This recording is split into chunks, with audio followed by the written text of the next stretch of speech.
قل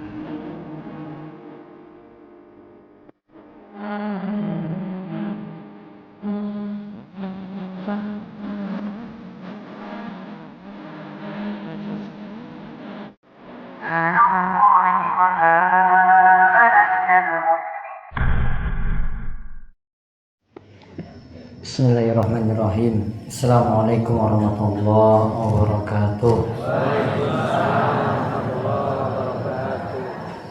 Alhamdulillahi rabbil alamin. Hamdan katsiran thayyiban mubarakan fih kama yuhibbu rabbuna wa yarda. Wa asyhadu an la ilaha illallah wahdahu la syarikalah. Wa asyhadu anna Muhammadan abduhu wa rasuluh. Allahumma salli ala nabiyyina Muhammad wa ala alihi wa man tabi'ahum bi ihsan ila yaumiddin. Allahumma inna nas'aluka ilman nafi'a wa rizqan thayyiba wa amalan mutaqabbala. Puji syukur kita panjatkan pada Allah Subhanahu wa taala atas nikmat dan karunia yang telah Allah memberikan pada kita sekalian. Salawat dan salam mungkin-mungkin tercurah pada junjungan kita Nabi besar Nabi Agung Muhammad sallallahu alaihi wasallam. Pada malam hari ini kita akan kembali melanjutkan pengawasan rutin kita setiap malam Kamis. Kemarin libur berapa kali? Oh, 1 kali saja. Alhamdulillah kita lanjut lagi. Namun untuk pengawasan saya yang Jumat sampai Ahad pagi libur, saya mau tunaikan janji dulu. Karena kemarin ada ustadz yang datang ke sini, terakhir yang ngisi di bulan Januari, ya, itu minta untuk gantian datang ke Purwokerto Banjarnegara. Jadi saya hadir ke sana. Jadi pengawasan malam Sabtu libur, apa meneh? Sabtu apa sih, so? Kliwon yang di Al-Huda pelayan libur, ya, dan termasuk juga Minggu pagi yang biasanya ada sarapan pagi libur. Jadi jangan cari sarapan di DS. Nanti enggak ada besok minggu depannya lagi insya Allah. Dan kalau umumkan mulai saat ini untuk bapak-bapak takmir kalian umum yang mau ikut daurah 4 hari 17 sampai 20 November. 17 sampai 20 November. 17 niku Sabtu, 18 Minggu itu pas Ahad Pahing, 19 niku Senin, 20 Selasa libur Maulid Nabi, tanggal merah berarti. Nah itu 4 hari. Jenengan kalau nggak daftar nggak akan bisa ikut. Nanti daftarkan diri lewat Pak Abdurrahman supaya terdata. Biayanya gratis namun wajib daftar. Makannya yo gratis namun wajib daftar. Nginapnya juga gratis namun wajib daftar. Ora daftar nggak bisa ikut. Walaupun jenengan bilang, wah saya itu ikut pengawasan rutin loh, nggak dianggap. Nggak boleh datang cuma makan saja terus pulang gitu, nggak boleh. Ngaji ya 4 hari nje, 17, 18, 19, 20. Namun nanti tanggal 18-nya itu pas Ahad Pahing, nanti pengajiannya yang paginya itu diadakan di Rongkop. Jadi yang ngaji itu dibawa ke Rongkop untuk ngaji, sekalian nanti ada rekreasi di situ. Namun ada pengawasan Ahad Pahingnya itu di Rongkop tanggal 18 November tadi. Paham ya? Jadi wajib daftar. Pesertanya sudah 300 lebih. Belum yang undurkan diri nanti. Makanya harus daftar. Selasanya nanti tanggal 20 November itu sekalian tablik akbar, semua jamaah diundang. 20 November nggih, pas tanggal merah itu ada tablik akbar bersama Kiai Haji Zainal Abidin LC. Nantinya membahas tema lanjutan saking pesugihan. Pengen sugih ya, pengen utang-utangnya lunas. Nah, makanya 20 November tuh dicatat itu. Yang mau sibuk apa gitu diliburkan dulu. Pokoknya untuk di bulan itu 20 November tadi. 20 November Maulid Nabi berarti bulan apa? Mulut nggih. Nah itu pokoknya dimanfaatkan untuk ikuti kajian tabligh akbar, dan insya Allah pada kajian tersebut juga ada bakti sosial untuk bagi jilbab kalian gamis. Terus bapak untuk apa? Nanti kita carikan untuk bapak-bapak. Insya Allah minimal ya mungkin pecis gitu aja. Apa sarung, ya tak? Iya, nantilah kita usahakan. Baik, sekarang dibuka buletin yang dibahas surat apa? Yasin ayat 65.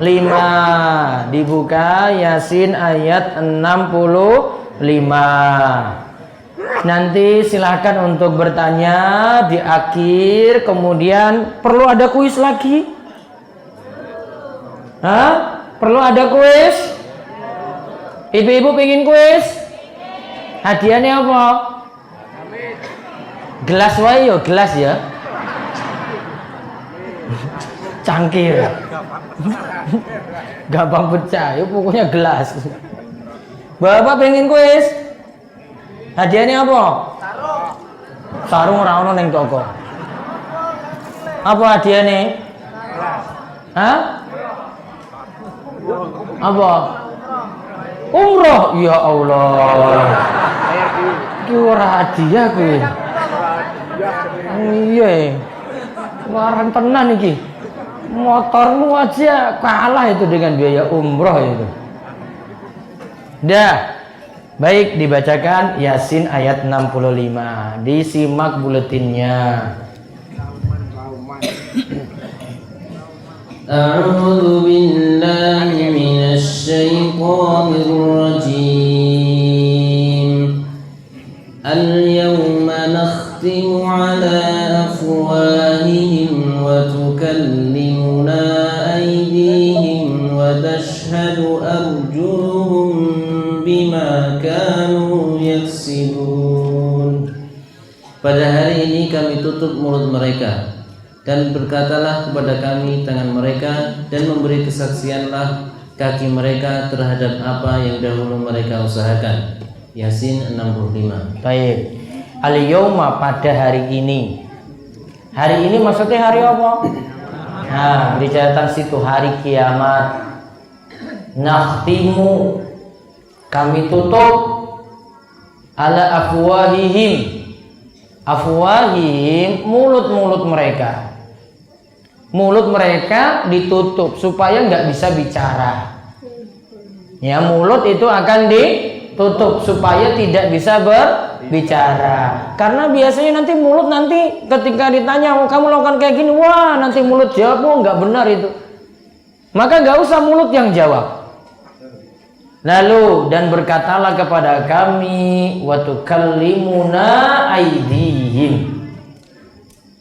Yang berkatalah kepada kami, yang berbicara ketika itu tangan mereka. Wa tasyhadu arjuluhum. Lalu kaki-kaki mereka. Jadi yang bicara apa? Tangan. Terus kaki. Mulut bicara enggak tadi? Tidak. Mulut diapain? Ditutup, dikunci mulutnya. Karena mulut biasanya ngapusi, ya toh? Nah, rasani, memfitnah, berkata kotor, merokok juga toh? Merokok.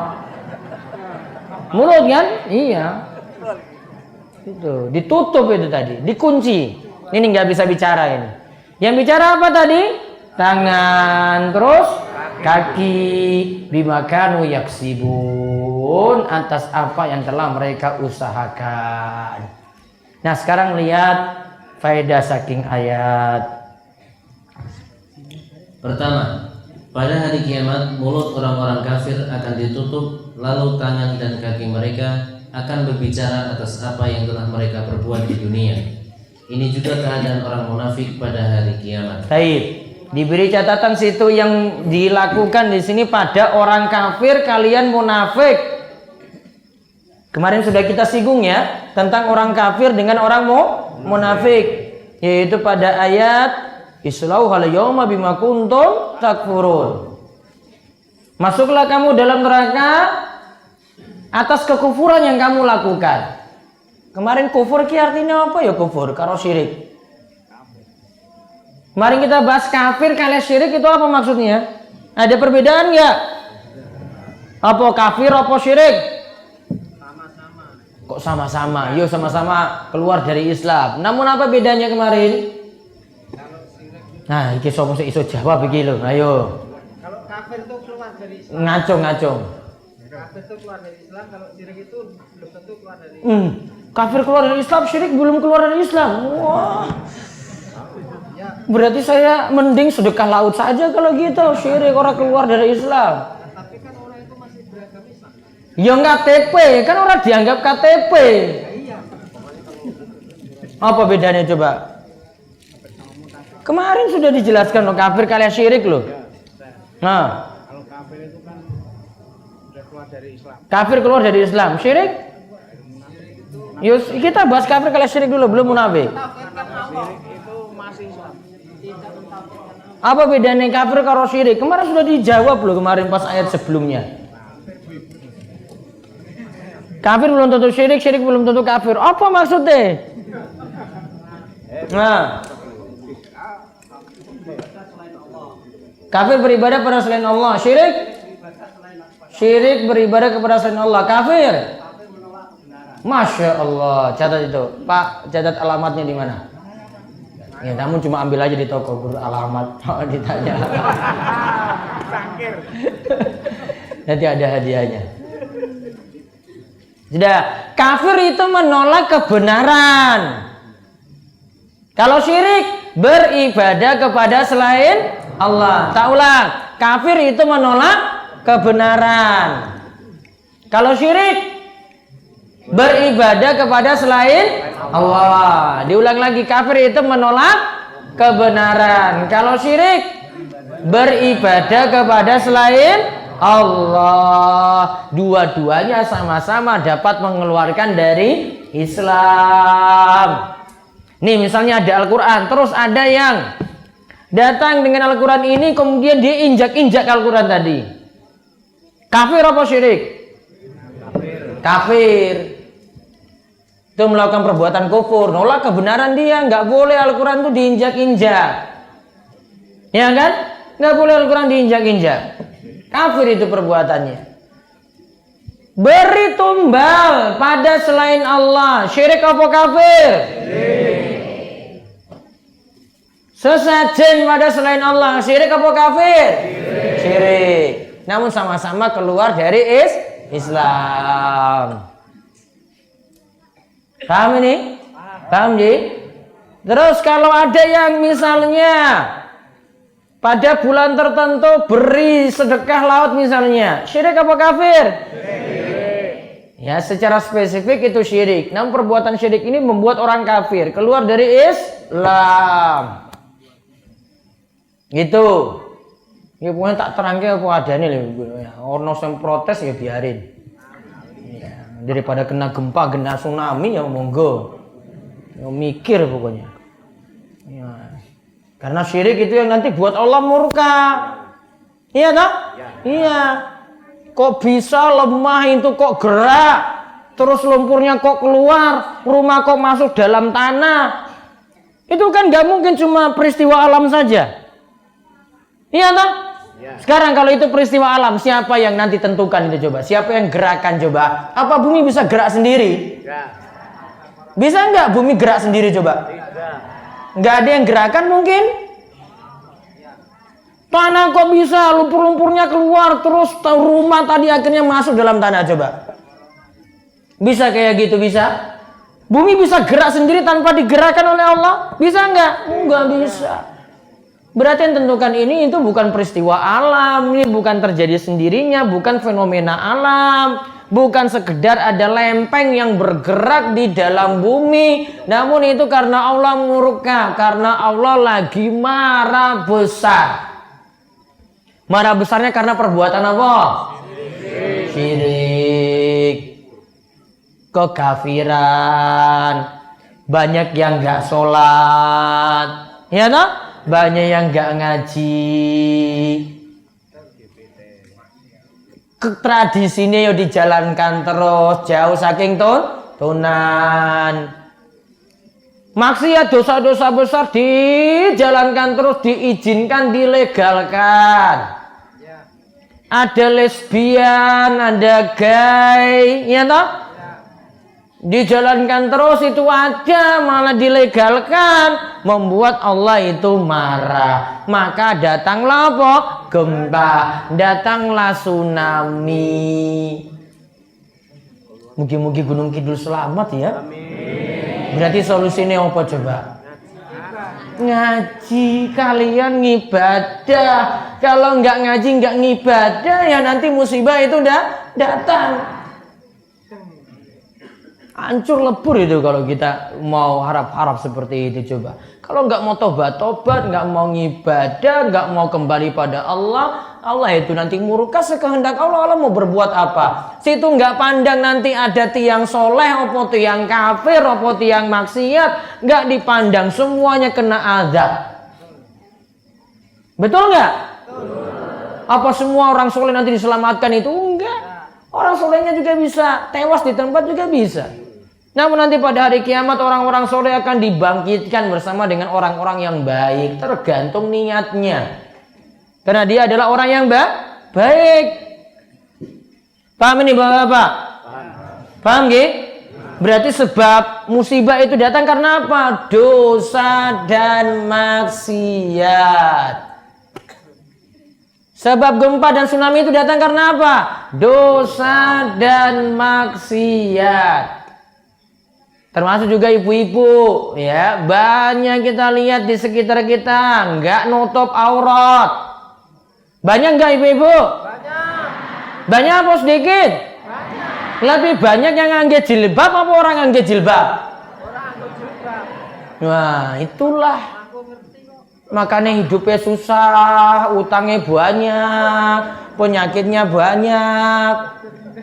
Iya toh? Iya. Kok ada musibah saja terus koreksi diri, kita koreksi diri karena banyak maksiat. Mugi-mugi Allah maafkan dan mengampuni dosa-dosa kita kalau kita mau tobat dan kembali kepada Allah. Adapun munafik itu pura-pura muslim namun batinnya niku kafir. Kalau munafik KTP-nya Islam. Wah, kok agamanya apa? Islam. Sholat ora? Mboten sholat. Berarti orang apa? Munafik. Termasuk juga ciri-ciri gampangnya, malas sholat subuh, malas sholat ngisa. Malas sholat apa? Subuh kalian sholat ngisa. Disebut wong apa? Munafik. Tak ulang lagi nih, men paham iki. Wongnya KTP ini Islam, ya toh? Ya. KTP agamanya apa? Islam. Namun sholat subuh malas, ngisa wis ngantuk malas lagi, maka itu tanda munafik. Tanda apa? Munafik. Berarti banyak orang munafik enggak? Tenan, lebih banyak wong munafik apa wong muslim tulen? Munafik. Ya Allah, musibah besar berarti. Persentasenya berapa persen sing munafik kalian Islam tulen? 99% munafik. Nah, berarti PR kita itu banyak sekali, harus perbaiki masyarakat kita sendiri. Oh, wis disensus ya? Oh, wis disensus. Ya. Yes. Didoakan mudah-mudahan yang belum sadar cepat sadar. Berarti diulang, kalau kafir syirik itu nampakkan kekafiran. Kalau munafik nampakkan dirine Islam. Namun dalam batinnya itu apa? Kafir. Namun ada munafik besar, ada munafik kecil. Kalau munafik besar, pokoknya saya nggak mau taat pada Allah. Ini cuma Islam, cuma formalitas saja. Islamnya cuma jadi formalitas. Namun saya tidak mau beriman kepada Allah. Itu namanya munafik akbar. Keluar dari Islam. Namun kalau munafiknya itu munafik kecil. Contoh, kalau dagang, ada belantik sini? Dia nanti ditanya, Pak, ini apa resedinya toh Pak? Masya Allah Pak, ini sudah paling murah. Kemarin-kemarin ada yang nawar, saya nggak mau kasih. Padahal itu masih mahal. Ini modalnya berapa Pak? Wah pokoknya Pak ini belum saya dapat untung besar belum Pak. Ini modalnya ini nggak nyampe ini dengan nawar tadi. Padahal masih dari modal masih jauh sekali. Pedagang itu nggak mesti beritahu modal. Coba jenengan jualan soto coba, iya tuh Mbak. Nah, perlu kasih tahu modal nggak? Nggak perlu. Nggak perlu kasih tahu modal, jual aja. Kalau nggak mau beli ya wes. Ini sudah nawar kambing nih. Ya tuh mana belantik ini? Ada kan? Jenengan nggak perlu kasih tahu modal, bilang aja, Pak ini belum cukup Pak. Anak saya 5, ini belum cukup beli susu. Bilang aja kayak gitu. Warak tuku ya monggo ya ora ya wis. Boleh nggak kita kasih misalnya modalnya 2 juta. Terus jenengan jual 4 juta kambing itu. Boleh nggak? Boleh saja. Yang masalah kalau jenengan itu bohong itu ketika itu. Wah pokoknya Pak ini modalnya belum nyampe. Padahal wis nyampe. Nggak usah beritahu modal. Paham ini belantik. Wah. Pokoknya kayak begitu. Kalau enggak dia kok bicara, kok dusta, kok ngapusi, kok goro malah itu tanda munafik. Munafiknya munafik asgar, munafik kecil. Berarti ada munafik besar, ada munafik kecil. Sama-sama nerakanya tuh. Ya pokoknya diancam. Namun kalau munafik akbar keluar dari Islam tempatnya di neraka. Paham ya? Terus lihat lagi. Yang kedua, setiap anggota tubuh akan berbicara pada hari kiamat kelak. Dalilnya adalah firman Allah Subhanahu wa taala yang artinya, sehingga apabila mereka sampai ke neraka, pendengaran, penglihatan dan kulit mereka menjadi saksi terhadap mereka tentang apa yang telah mereka kerjakan. Dan mereka berkata kepada kulit mereka, mengapa kamu menjadi saksi terhadap kami? Kulit mereka menjawab, Allah yang menjadikan segala sesuatu pandai berkata, telah menjadikan kami pandai pula berkata, dan dialah yang menciptakan kamu pada kali pertama dan hanya kepadanya lah kamu dikembalikan. Kamu sekali-kali tidak dapat bersembunyi dari kesaksian pendengaran, penglihatan dan kulitmu kepadamu, bahkan kamu mengira bahwa Allah tidak mengetahui kebanyakan dari apa yang kamu kerjakan. Baik, di sini disebutkan hatta idza ma ja'uha syahida 'alaihim sam'uhum wa absaruhum wa juluduhum bima kanu ya'malun. Ketika mereka masuk neraka, ini yang bicara sekarang di sini. Kalau tadi kan kaki dan tangan. Ya toh? Kaki dan tangan. Kaki ada 2 berarti, sudah 2. Tangan juga ada 2. Wis 4 loh ini. Terus pendengaran berarti 2 lagi. Ya toh? Sudah berapa itu? 6. Terus tambah lagi penglihatan ada berapa? 2 lagi, sudah 8. Tambah di sini apa? Kulit. Ya, kulitnya juga berbicara. Pendengaran, penglihatan dan kulit mereka menjadi saksi terhadap apa yang telah mereka kerjakan. Nanti totalnya pokoknya yang bicara itu ada 10. Nanti ada penjelasannya di bawah. Lihat lagi poin nomor 3. Allah akan menutup mulut orang-orang kafir yang mendustakan hari kiamat. Namun awalnya mereka berbicara dahulu sebagai pengakuan mereka bahwa mereka berlepas diri dari syirik. Allah Ta'ala berfirman yang artinya, Kemudian tiadalah fitnah mereka kecuali mengatakan, demi Allah Rabb kami, tiadalah kami mempersekutukan Allah. Summa lam takun fitnatum illa an qalu wallahi rabbana ma kunna musyrikin. Demi Allah, kalimat terakhirnya, demi Allah Rabb kami, tiadalah kami berbuat syirik kepadamu. Jadi orang-orang yang sudah masuk neraka dulunya di dunia berbuat syirik, malah mereka nyatakan, mulutnya bicara dulu, kami tidak menyekutukanmu ya Allah, alias kami tidak berbuat syirik. Setelah mereka mengatakan ketika itu seperti itu, mulutnya dikunci. Kamu bohong berarti. Padahal dulu di dunia berbuat syirik. Terus yang keempat, yang bisa membuat tangan dan kaki bisa berbicara pada hari kiamat adalah kuasa Allah. Pokoknya itu kuasa Allah. Innallaha ala kulli syai'in qadir. Allah pada segala sesuatu mampu lakukan apapun. Qadirun dalam bahasa Arab itu masuk isim mubalaghah. Kata kerja yang punya arti sangat. Atau kita katakan artinya yang paling. Berarti Allah dapat berbuat pada segala sesuatu. Yang tidak bisa bicara, Allah akan buat bisa bicara. Kan mungkin kita di dunia ini masa tangan dan kaki bisa bicara, Allah bisa buat seperti itu. Allah itu qadir. Allah mampu melakukan segala sesuatu. Mampu itu. Ini kejadian pada hari kiamat, termasuk juga kita di dunia ini. Sesuatu yang mustahil bagi kita, bisa jadi Allah takdirkan, itu bisa kita peroleh. Coba lihat Nabi Ibrahim alaihissalam, itu sampai usia sepuh, itu belum dapat keturunan loh. Sampai usianya 80 atau 90-an. Ya. Itu di atas itu belum dapat keturunan. Kemudian dia banyak berdoa terus, akhirnya malaikat datang. Di dalam surat Az-Zariyat disebutkan, hal ataka haditsu dhaifi Ibrahim al-mukramin. Tahukah engkau siapa tamu yang datang ketika itu yang dimuliakan?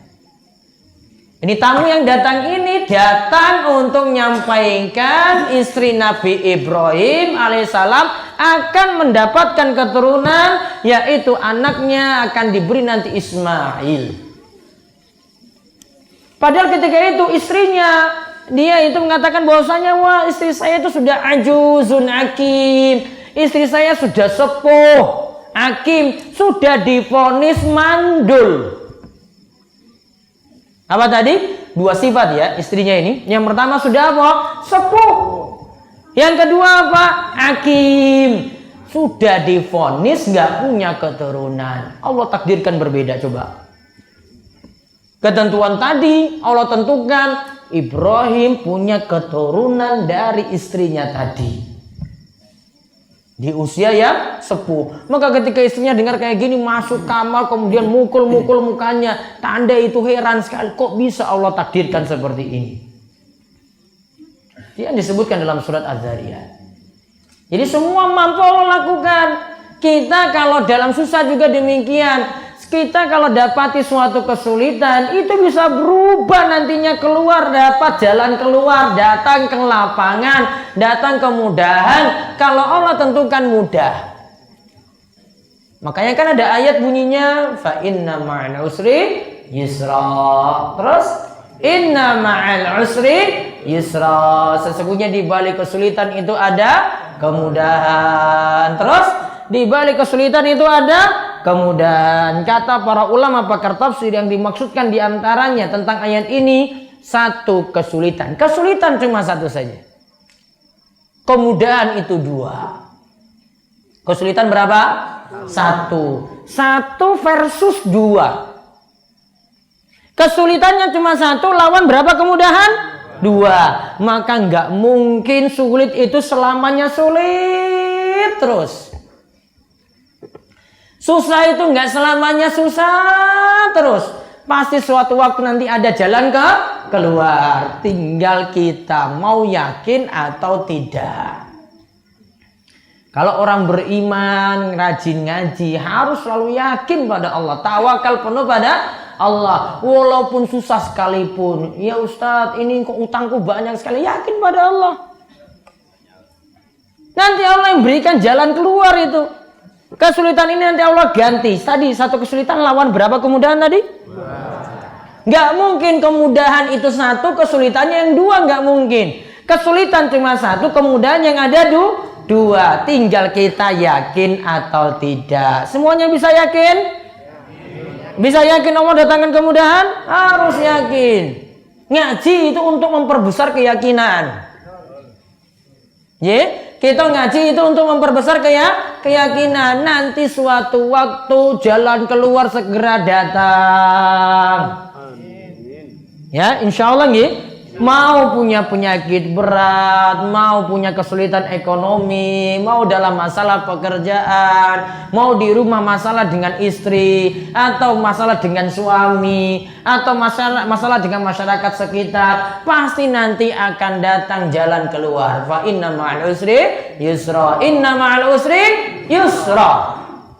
Di balik kesulitan itu ada kemudahan, di balik kesulitan itu ada kemudahan. Harus yakin seperti itu.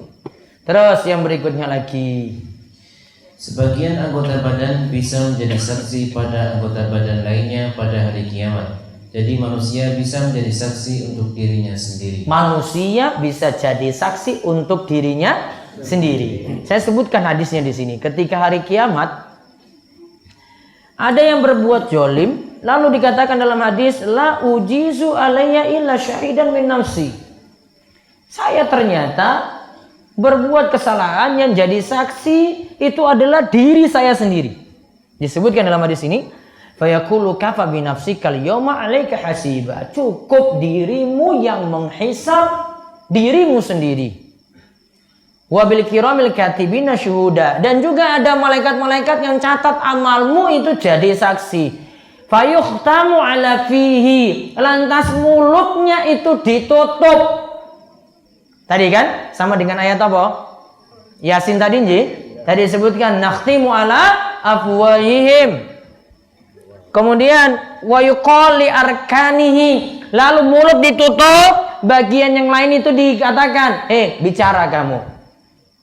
Intiki. Ayo sebutkan, bicara tentang apa yang diperbuat anggota badan yang lain, yang diperbuat oleh mulutmu dan anggota badan yang lainnya. Fatantiku bi amalihi, maka disebutkan amalan-amalannya itu seperti apa jadinya. Summa yukhalli bainahu wa bainal kalami fayaqul bu dan lakunna wasuhkan fa ankunna kuntu unadil. Maka bagian anggota badan ini saling mendebat yang lainnya. Tangan berbuat ini, kaki yang berbicara. Mulut berbuat ini, tangan yang berbicara. Semua saling debat satu dan lainnya, cuma sesama diri sendiri loh, sesama anggota badan. Berarti masing-masing anggota badan akan mendebat dirinya sendiri pada hari kiamat. Hadis tadi disebutkan dalam riwayat Muslim, hadisnya hadis yang sahih. Terus yang berikutnya lagi, Syekh Ibnu Utsaimin mengungkapkan, yang diperhitungkan pada hari kiamat bukan sekedar amal, namun amal yang diusahakan seseorang, artinya atas kehendak.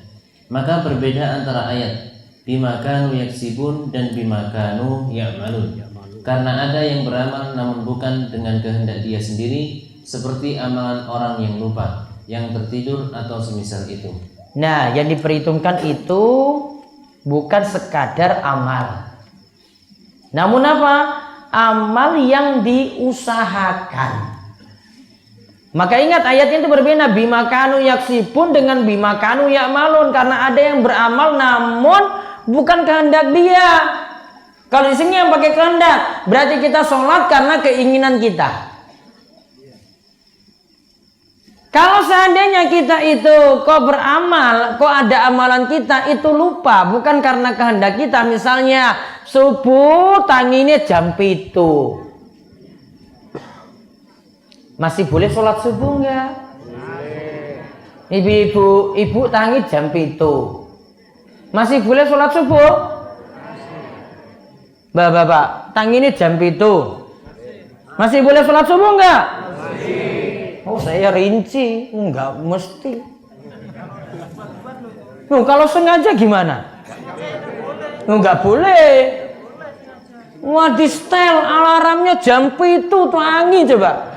Boleh itu sholat subuh jam 7? Boleh nggak? Nggak boleh. Jam 5 sudah ngolat-ngolat kok. Atau jam 5 sudah bangun. Wah, masih pagi nih, wes tak lanjut lagi malah dosa. Kok tangini jam 7 langsung sholat subuh malah dosa. Yang dimaksudkan sini apa? Dia bangun jam 7 tadi karena ketiduran, padahal kebiasaannya biasanya jam 4 tangi subuh. Namun karena ada suatu hal tangini jam 7 tadi, seperti itu kerjakanlah sholat subuh ketika bangun. Boleh nggak? Boleh. Nggak sengaja loh ini. Dan nggak setiap hari. Masa setiap hari telat terus? Kok besok lagi sholat subuhnya jam 7, besoknya lagi jam 7. Wah, Ustadz kemarin ngomong kok masih boleh kok. Oh, ngajinya ini ora bener ini berarti. Yang dimaksudkan apa? Yang dimaksudkan kalau tertidur dan itu tidak terus menerus. Paham ini? Paham? Iya, terus. Surat Yasin ayat 65 menunjukkan bahwa mereka orang kafir benar-benar merugi. Mereka tidak bisa berbicara. Mereka juga tidak mampu mengingkari kekufuran dan kedustaan mereka. Demikian disebutkan oleh Syekh Abdurrahman bin Nasir As-Sa'di. Berarti jadi orang kafir itu selalu rugi, walaupun punya harta melimpah, walaupun rumahnya istana super mewah, mobilnya 10, apalagi punya pesawat terbang, punya sawah sekian hektar, punya pulau sendiri. Boleh lihat dua pulau loh itu. Atau dia itu beli Gunung Kidul itu misalnya. Saking sugihnya coba. Kalau dia nggak beriman, dia itu kafir, dunianya tadi tidak dianggap, tetap jadi orang yang merugi. Makanya kan yang disebutkan dalam surat Al-Asr, yang selamat saking kerugian adalah apa? Illalladzina amanu. Yang selamat saking kerugian adalah kecuali orang yang beriman. Berarti orang kafir tetap berada dalam kerugian. Walaupun punya harta gimana tadi? Rumah seperti istana. Tetap dikatakan apa? Merugi. Terus berikutnya lagi, 10 anggota tubuh akan berbicara. Perlu dipahami dan direnungkan. Abu Bakar Al-Asham berkata bahwa ada 10 anggota Abu Bakar Al-Asham. Abu Bakar Al-Asham berkata bahwa ada 10 anggota tubuh manusia yang akan berbicara pada hari kiamat. 2 telinga, 2 mata, 2 kaki, 2 tangan, kulit, lisan. Coba kita hitung tadi. Apa dari mana? 2 telinga, 2 anjing. Terus 2 mata, 4. Terus 2 kaki, 6. Terus 2 tangan, 8. Terus kulit. Ini kulit-kulitnya bicara ini. Terus lisan. Lisannya sendiri akan bicara. Lisan di sini nanti ada bicara, ada 2 model. Ada lisan yang dia ucapkan untuk bicara, ada lisan yang nanti mengingkari. Jadi ngomongnya tadi nggak benar, nanti ada lisan yang nanti bantah lisannya sendiri. Jadi totalnya ada berapa yang berbicara? 10. Nanti dalilnya itu digabungkan antara surat Yasin 65 ditambah dengan surat Fusilat 20 sampai 22. Sumbernya saking Quran. Makanya kita kalau mau belajar itu punya tuntunan. Ada dalil saking Quran, ada dalil saking hadis. Nggak bisa berbicara seenaknya saja, nggak boleh. Orang ceramah di depan, ini loh bapak yang sering ceramah loh ini. Nggak boleh ceramah asal-asalan, mesti bawa rujukan. Ada tuntunan saking Quran, ada saking hadis. Nggak boleh cuma ngomong-ngomong saya gitu. Sumbernya mana? Saya nggak tahu. Ini kata kiai saya dulu. Ya, ini katanya dulu seperti ini seperti ini. Wah, kalau seperti itu agama jadi rusak terus. Karena tidak lagi pakai sumber yang benar. Terus bukan itu saja, bumi juga bisa berbicara dan jadi saksi. Kita lihat dari Abu Hurairah radhiyallahu anhu, ia berkata bahwa Rasulullah sallallahu alaihi wasallam membaca ayat yauma idzin tuhadditsu akhbaraha. Pada hari itu bumi menceritakan beritanya. Zalzalah ayat 4. Rasul lalu bertanya, apakah kalian tahu apa yang diceritakan oleh bumi? Para sahabat menjawab, Allah dan Rasulnya yang lebih tahu. Allah dan Rasulnya yang lebih tahu. Terus Rasulullah SAW bersabda. Rasulullah Shallallahu Alaihi Wasallam bersabda, bumi adalah bumi, jadi saksi terhadap semua perbuatan manusia, baik laki-laki maupun perempuan yang telah mereka perbuat di muka bumi. Bumi itu akan berkata, manusia telah berbuat begini dan begitu pada hari ini dan hari itu. Inilah yang diberitakan oleh bumi. Hadis riwayat Tirmidzi. Oh, ada kalimat yang hilang di situ, kepotong itu. Sesungguhnya yang diberitakan oleh bumi adalah bumi. Jadi saksi terhadap semua perbuatan manusia, baik laki-laki maupun perempuan. Jadi bumi ini bicara tentang apa-apa yang terjadi di atas muka bumi. Dia lihat si A datang ke sini ngaji. Oh, ini si A ini ngaji di sini. Mana buktinya? Bumi yang kita ada saat ini berbicara. Di pasar. Oh, tadi itu belantik-belantik itu, nah, misalnya. Kesinggung meneh, wis ora apa-apa. Soalnya belantik ini kadang nggawe masalah terus loh itu. Itu sampai di Imogiri cerita, wah belantiknya saking pundi? Wah saking Panggang. Wah masalah lagi. Saya nggak usah kasih tunjuk tempatnya di mana, yang dua masalah. Sampai Imogiri itu sudah tahu loh orang sini kayak gimana. Ya. Ini misalnya di pasar nih, lagi ngapusi tadi harga tadi, masalah harga ya toh. Diberitahu ini modalnya sekian, padahal lagi bohong loh ini. Taruhlah yang lainnya nggak bicara, buminya tadi yang dia bicara di situ akan ngomong itu, oh bapak ini kemarin belantik di situ, ya, oh bohong di sini ini. Siapa yang jadi saksi? Bumi tadi, berarti pasar di situ jadi saksi. Ya kan? Iya. Ada yang selingkuh kan biasanya diam-diam, gelap-gelap, ya kan? Nggak ketahuan kan? Nah, siapa yang nanti jadi saksi? Bumi tempat dia gelap-gelapan tadi ngomong sendiri. Wow, ini Pak, ini diam-diam di semak belukar sana, ini yang jadi saksi ini. Dia bilang nggak ada yang lihat tuh bumi tadi yang tempat dia pijak, itu yang nanti akan berbicara pada hari kiamat. Bumi akan berbicara tentang keadaan di atasnya sendiri. Yauma idzin tuhadditsu akhbaraha. Terus keterangan ulama, bumi menjadi saksi. Ibnu Taimiyah rahimahullah berkata, itulah perkara yang disaksikan. Manusia saat itu mengetahui hal itu. Namun yang mengherankan bukanlah berita yang dibicarakan oleh bumi. Yang mengherankan adalah yang mengabarkan berita tersebut, yaitu bumi yang hanya benda mati. Bukan pada beritanya yang menimbulkan decak kagum. Sebagaimana juga nantinya anggota tubuh manusia akan menjadi saksi bagi dirinya pada hari kiamat. Jadi ada yang jadi saksi kita itu bumi kita sendiri, ada yang jadi saksi anggota badan kita sendiri. Ini mau mengelak, mau buat maksiat gimana coba? Mau berbohong gimana coba?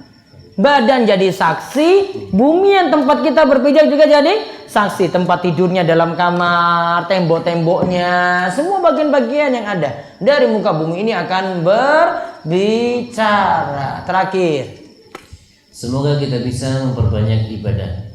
Ibnu Qayyim rahimahullah berkata, sungguh orang yang senantiasa berzikir ketika berada di jalan, di rumah, di saat mukim, di saat safar, atau di berbagai tempat, itu akan membuatnya mendapatkan banyak saksi di hari kiamat. Karena tempat-tempat tadi, rumah, gunung, dan tanah akan menjadi saksi bagi seseorang di hari kiamat.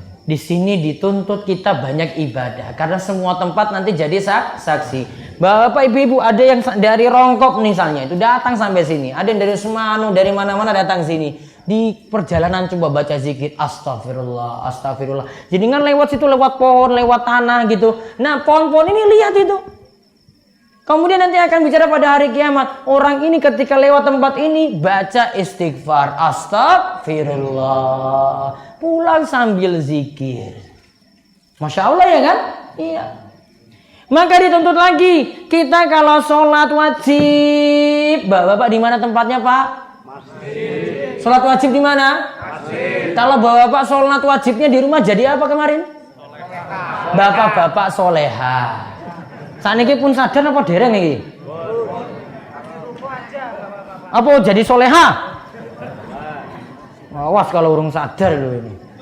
Ini ya, jenengan sholat berjamaah di masjid. Ya, sholat berjamaah di masjid. Sholat sunnah pindah tempat. Ini masjid ini tempat sholatnya ini sekarang. Kalau sholat sunnah kan disarankan pindah tempat. Ini tukaran dengan gantian dengan teman kanan kirinya.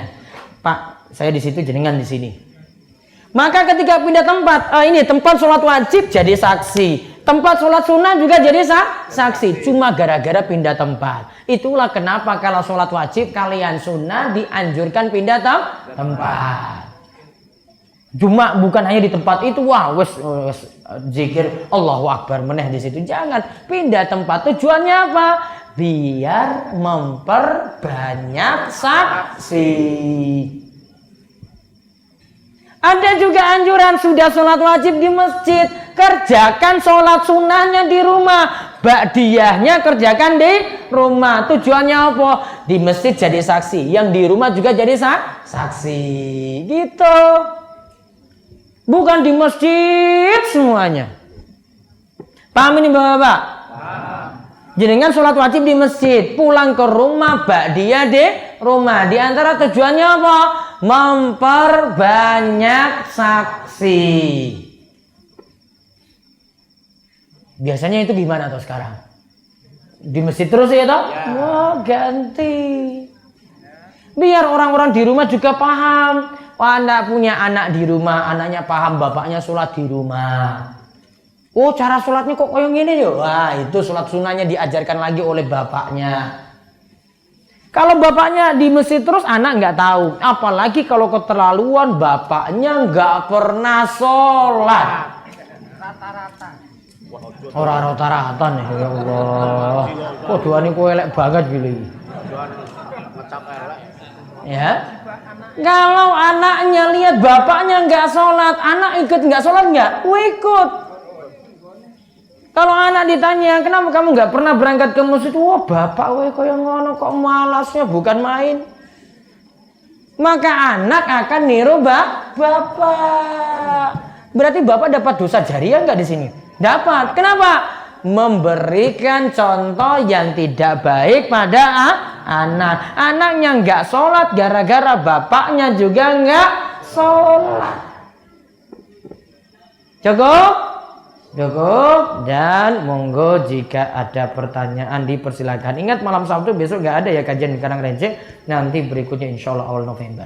Monggo ada yang mau tanya atau ada yang tanya langsung sambil nunggu pertanyaan maksud. Bisa tanya lewat WA juga ke nomor 081228185131. 081228185131. Ya, selanjutnya sesi pertanyaan kepada para hadirin sekalian. Mungkin ada yang bertanya langsung.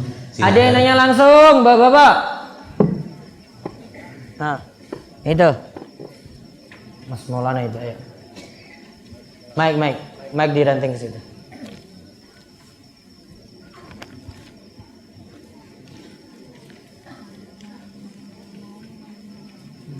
Assalamualaikum warahmatullahi wabarakatuh. Waalaikumsalam warahmatullahi wabarakatuh. Ustaz mau tanya, kalau misalnya di rumah kita ini ada robot atau boneka yang menyerupai manusia, itu apa akan membuat malaikat rahmat tidak mau masuk rumah kita? Iya, betul.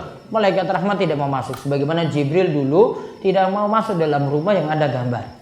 Itu walaupun cuma robot. Gambar orang nggak bentuknya? Dia menyerupai manusia. Utuh nggak kepalanya? Utuh. Tapi dia Baiknya disimpan di dalam lemari. Tidak dipajang. Terima kasih Ustaz. Fotonya juga demikian. Cukup? Wassalamualaikum warahmatullahi Waalaikumsalam warahmatullahi wabarakatuh. Ada lagi nanya langsung. Mana? Oh, itu langganan tuh Pak Muji, monggo. Ngangge mic itu. Di nanti Pak. Pak, itu dulu. Nanti tunggu sana dulu. Saya mau nanti. Iya, nanti sana dulu. Tak tunjuk tangan, terlanjur Pak. Nanti habis itu jenengan. Assalamualaikum warahmatullahi wabarakatuh. Waalaikumsalam warahmatullahi wabarakatuh. Bagaimana cara memperlakukan kertas-kertas bekas Al-Quran ataupun tulisan-tulisan Arab?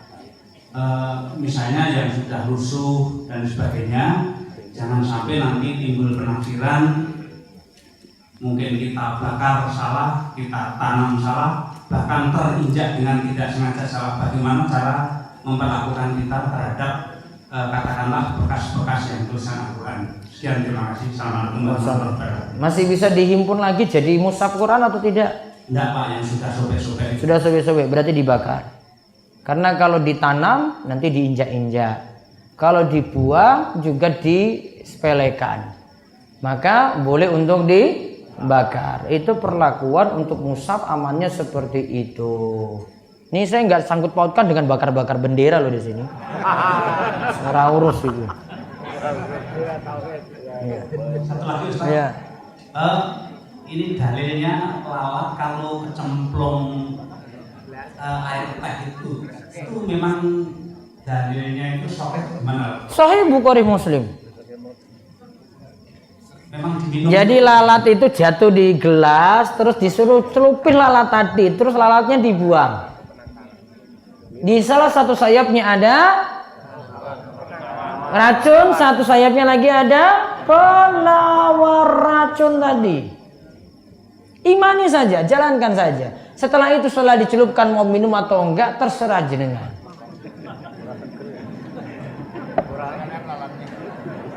Yang penting diimani aja. Jenengan nolak hadis ini masalah iman nanti di situ. Imani apa adanya. Ya, mau belum mau jalankan, nggak mau minum itu nggak masalah. Paham ini? Baik. Mari lagi. Sini Pak. Ya.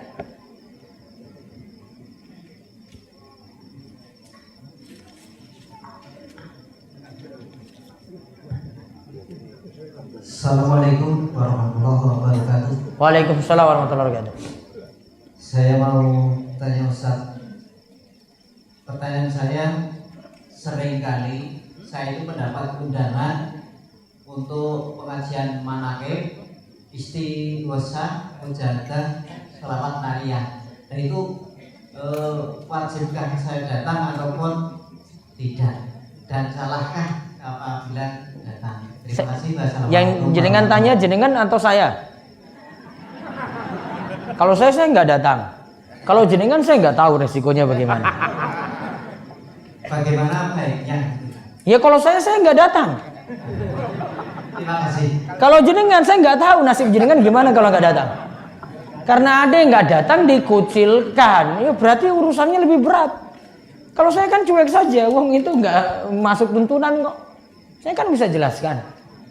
Namun kalau jenengan yang dapat ini, wah saya kalau beri saran kayak gitu ya berat. Jenengan tinggal timbang-timbang. Terima kasih. Atau mau hijrah saja ke Wara aja gimana? Mana? Baik. Sekarang kuis, ibu-ibu dulu. Dipilih dua. Tadi sudah satu bapak toh? Berarti ibu-ibu dua, bapak satu lagi. Ibu-ibu siap-siap. Ada mic lagi situ Pak? Kasih mic gitu. Ya. Ye. Mau tengah apa depan apa belakang? Hah? Ah depan yang wis pinter-pinter ya. Yang paling belakang Ji. Nah, coba diranting dulu mic-nya sampai sana itu. Berapa kilo itu? Siap-siap. Terus. Oh, itu sudah ada. Yang satu sini, stop situ, Bu. Satunya nanti diranting. Nah, terus. Yang itu stop aja, Bu. Yang depan ini. Ah, itu stop situ. Ji.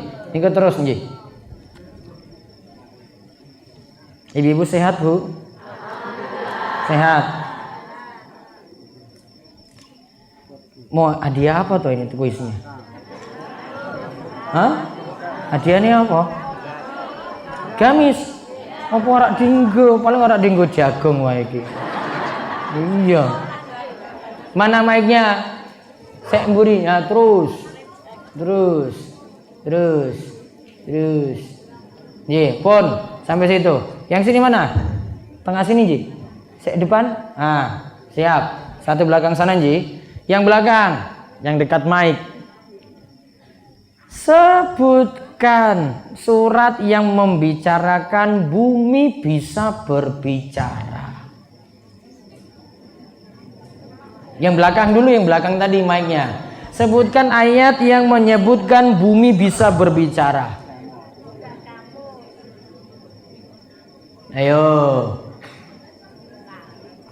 Ayo, iki mburi lho.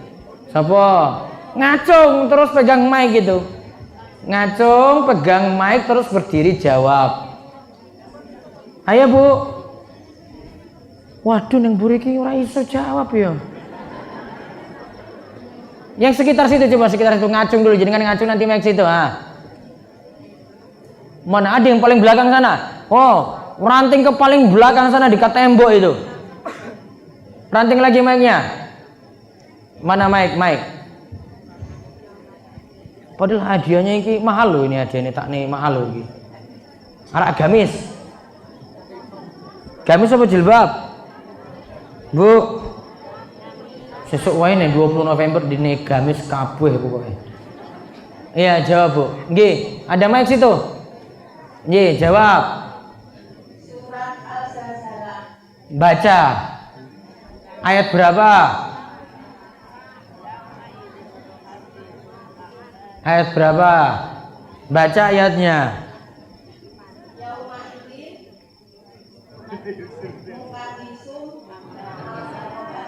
Akbar roha. Surat apa itu? Al-Zalzalah. Ayat? Baik. Nama sinten, Bu? Ngelipar. Wah, ditulis, Pak. Nanti datang di toko Rumah Sostor nggih.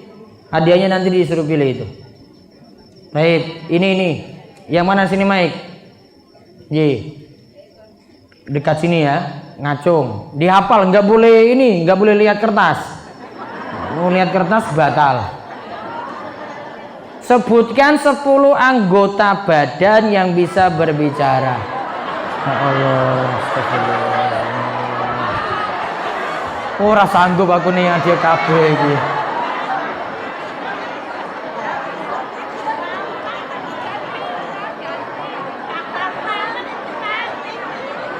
Ya, situ yang mic-nya paling dekat aja. Jawab. Berdiri. Ya, 10 ya 10. Enggak boleh lihat kertas. Harus dihafal.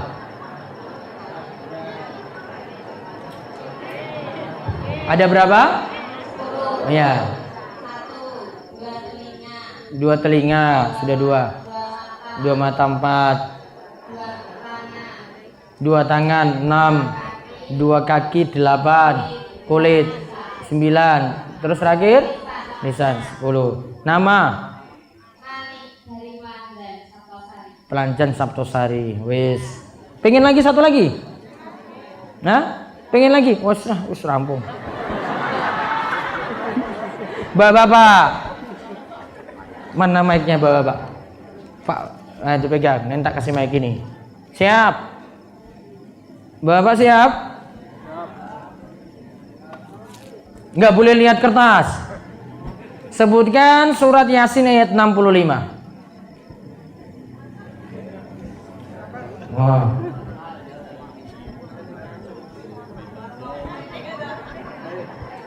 Jawab. Nama saya dari Karangbaca. Wonosari. Nah,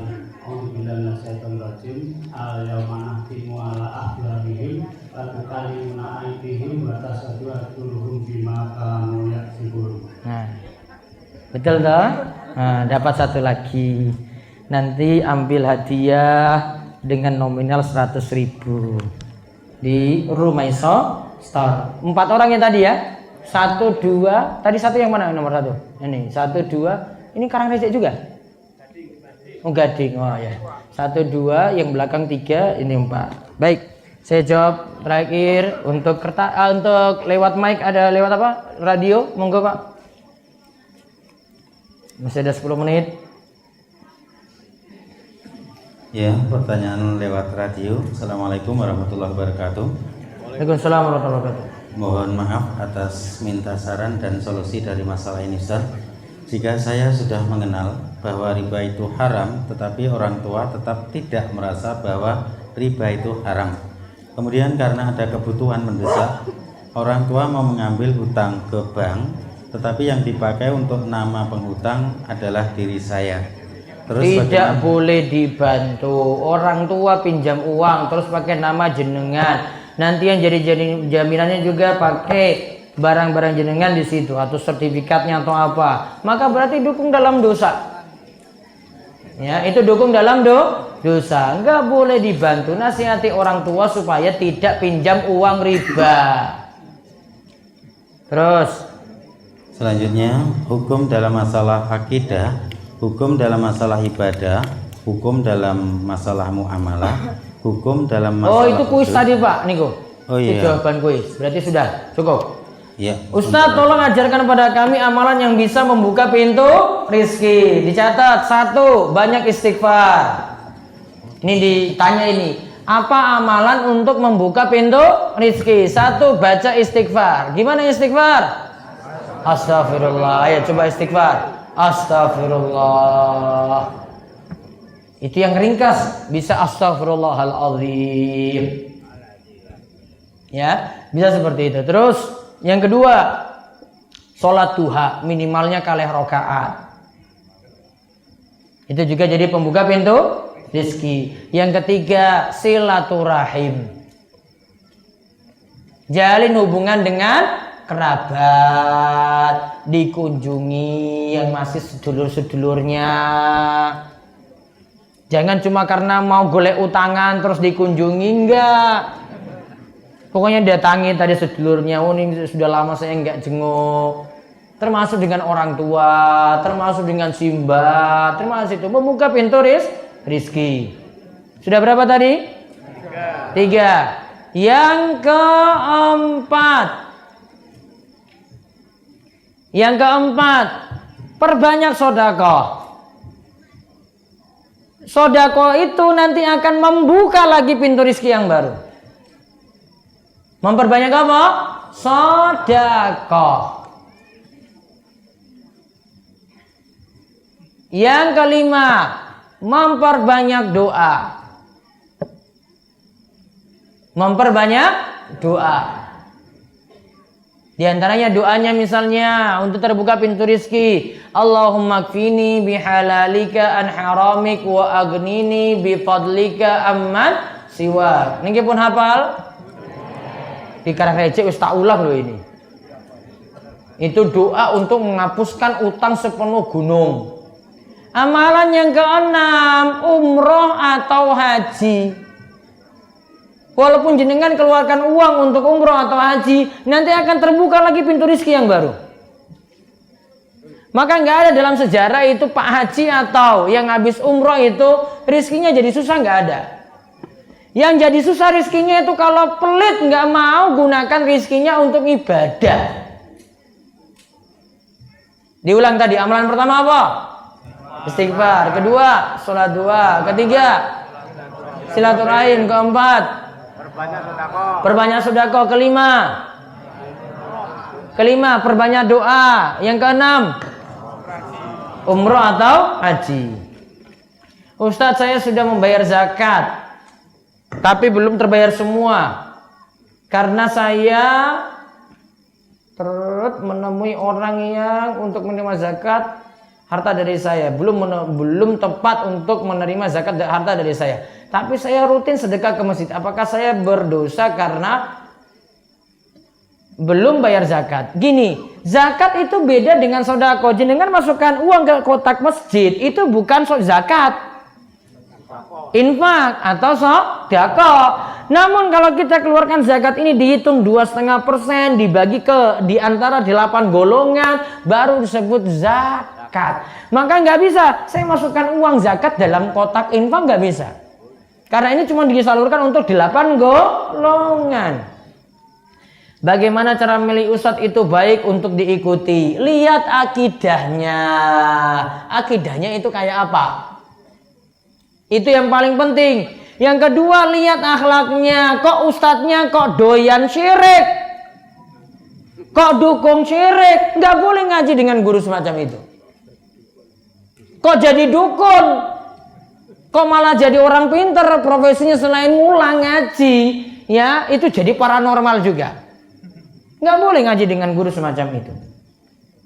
Juga lihat dari akhlaknya, tingkah lakunya seperti apa. Bagaimana cara membedakan yang samar atau syubhat di kondisi sekarang ini? Tambah ilmu maka akan pahami yang syubhat atau yang samar itu seperti apa. Ustadz, saya memiliki teman perempuan. Awalnya kami hanya menanyakan kabar. Kemudian kami saling curhat dan akhirnya timbul rasa. Suatu saat suaminya mengetahui, innalillah, tak kira iki senom iki ternyata duwe suami. Musibah ini kok kaya ning Karang Recek iki yo nanya ini ya. Iya toh? Sehingga melarang kami untuk berhubungan, yo jelas. Masa suami bolehkan istrinya itu curhatan dengan laki-laki lain? Suami macam apa kayak begini? Suami kalau lihat istrinya kayak gitu curhat dengan laki-laki lain, maka suami harus negur. Kalau suami biarin, namanya suami dayus. Suami apa? Dayus, tidak akan masuk surga. Suaminya malah nggak masuk surga. Istrinya juga tambah dosa lagi. Namun rasanya berat Ustadz untuk tidak berhubungan. Diputuskan. Kalau saya jadi suaminya, tak ambil HP-nya, tak buang HP-nya itu. Iya, nomornya tak hapus, tak buang, HP-nya tak buang itu kalau jadi suami. Ngapain istri kayak begini? Kalau enggak cari istri baru kalau begitu. Ngeyel tenang ini. Masa ini bilang masih sulit saya tinggalin, coba gimana? Mau kayak gitu Bapak? Oh marah, jelas harus marah. Karena banyak mengatakan orang yang berjenggot, celana cingkrang, jidat hitam itu adalah Wahabi. Mohon dijelaskan karena kita di luar sana disebut aliran Wahabi. Biarin, kan yang bilang kayak gitu ya udah tambah dosa. Yang tambah dosa siapa coba? Yang nyebut macam-macam. Biarin aja, solusinya sabar. Bagaimana jika kita dapat undangan tahlilan nyewu, sedangkan kita tahu kalau itu tidak ada tuntunan? Ya nggak usah hadir kalau itu nggak ada tuntunan. Terus kalau akhirnya dikucilkan gimana? Nah itu masalah sendiri. Sama seperti tadi yang nanya. Nah itu baru menimbang-nimbang. Waduh iki aku orang hadis esok di demo. Malah nanti kalau saya meninggal dunia nggak diurus. Yang berarti masalah besar jamaah atau masyarakat jenengan berarti belum paham. Saya itu suka nonton TV dengan acara menembus mata batin. Di situ ada salah seorang indigo yang bisa tahu jin dan menembus batin seorang yang saya tanyakan, apakah saya berdosa perbuatan saya ini? Pak, berdosa. Punya berapa pilihan? Yang pertama, siaran tadi nggak boleh ditonton lagi.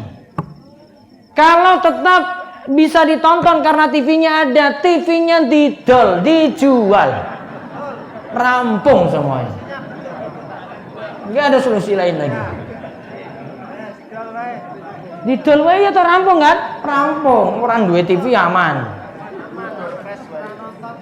Tentang sholat bagi kaum laki-laki lebih utama sholat di masjid bila berjamaah pahalanya 27 derajat, dan bagi perempuan lebih utama sholat di rumah. Bagaimana dengan pahalanya bila sholat sendiri di rumah? Apakah hanya dapat pahala 1 derajat? Ibu-ibu sholat sendirian di rumah sama atau bahkan lebih daripada 27 derajat, bukan hanya 1 derajat. Itulah kebahagiaan ibu-ibu. Dosakah apabila membantu amalan bid'ah? Dosa. Namun tadi kadang dikucilkan, itu masalah sendiri lagi. Pokoknya mikir dewe pokoknya. Dosa apabila diundang dan menghadiri dan mengikuti amalan yang tidak ada tuntunannya. Kalau jenengan terpaksa mengikuti karena nggak bisa menolak, jadi pemain belakang, rewang di belakang, gawe wedang itu daripada jenengan baca Qur'annya. Ya toh? Masalah. Ya, atau dolanan HP kayak di belakang. Ya, mau dolanan apalah di belakang, cari kesibukan dia sendiri. Cukup? Ya, malam Kamis berikutnya tetap ada nggih? Tetap ada. Kajian malam Kamis baru berhenti kalau kita meninggal dunia. Amin. Kalau Allah beri umur panjang berarti ngaji terus. Ngajinya sampai kapan? Sampai mati.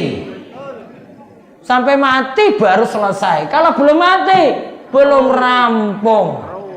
Terus ngaji. Mugi-mugi Allah panjangkan umur dalam kebaikan. Allah terus membuat kita rajin ibadah, membuat kita rajin sholat, membuat kita rajin sholat berjamaah. Ibu-ibu diberi taufik untuk nutup aurat, bapak-bapak jadi suami yang baik, istri juga di rumah jadi istri yang taat, dan mudah-mudahan kita semuanya digunakan masuk surga. Kita tutup dengan doa kafaratul majelis. Subhanakallahumma bihamdika, asyhadu an la ilaha illa anta, astaghfiruka wa atubu ilaik. Assalamualaikum warahmatullahi wabarakatuh.